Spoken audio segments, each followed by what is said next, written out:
Hi it's me knock today பார்க்க போகிற recipe வந்து பார்த்திங்கன்னா ப்ளைன் குஸ்காவாக இல்லாமல் கொஞ்சம் எக்கு போட்டு செய்யலாமேன்னு சொல்லிட்டு அது கூட உடச்சி ஊற்றி செய்யலாமேன்னு சொல்லிட்டு ட்ரை பண்ணி பார்த்தேன். ரேண்டமாக ஒரு வீடியோ ஆல்சோ பார்த்தேன். அந்த தைரியத்தில் தான் பண்ணேன். நல்லாவே வந்துச்சு. சரி வாங்க ஸ்ட்ரெயிட்டாக வீடியோக்குள்ளே போயிடலாமா. அதுக்கு ஃபஸ்ட்டு வந்து பார்த்திங்கன்னா பாசுமதி ரைஸ் வந்து நான் 2 கிளாஸ் ஊற வச்சுருக்கேன். ஸோ அது நல்லா ஊறட்டும். அதுக்குள்ளே வந்து பார்த்திங்கன்னா ஒரு குக்கர் வச்சுட்டு பட்டை லவங்கம் ஏலக்காய் முந்திரிலாம் சேர்த்துட்டு பொரிச்சு வந்ததுக்கப்புறம் 3 பெரிய வெங்காயம் சேர்த்துக்கிறேன். வெங்காயம் நல்லா வதங்கி வரட்டும். ஸோ வதங்கி வந்ததுக்கப்புறம் இஞ்சி பூண்டு சோம்பு 2 பச்சை மிளகா போட்டு நைஸாக அரைச்சி எடுத்து வச்சுருக்கேன். அதையும் இது கூட மிக்ஸ் பண்ணிவிட்டு கூடவே உப்பு சேர்த்துப்பேன். அப்போ தான் சீக்கிரம் வதங்கி வரும். 3 பெரிய தக்காளி சேர்த்துக்கிறேன்.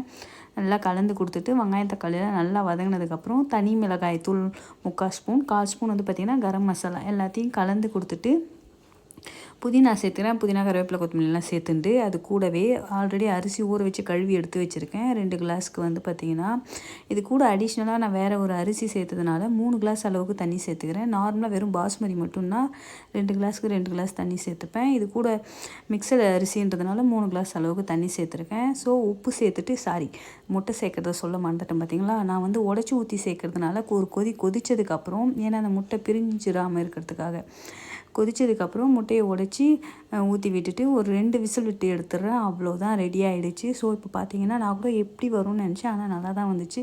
ஸோ நீங்களும் இதை ட்ரை பண்ணி பார்த்துட்டு எப்படி இருக்குன்னு சொல்லுங்கள். ரொம்பவுமே ஒரு சிம்பிளான ரெசிபி தான். ஸோ தேங்க்யூ ஃபார் வாட்சிங் அண்ட் சப்ஸ்கிரைப் பண்ணுங்கள், ஷேர் பண்ணுங்கள், லைக் பண்ணுங்கள். Thank you so much.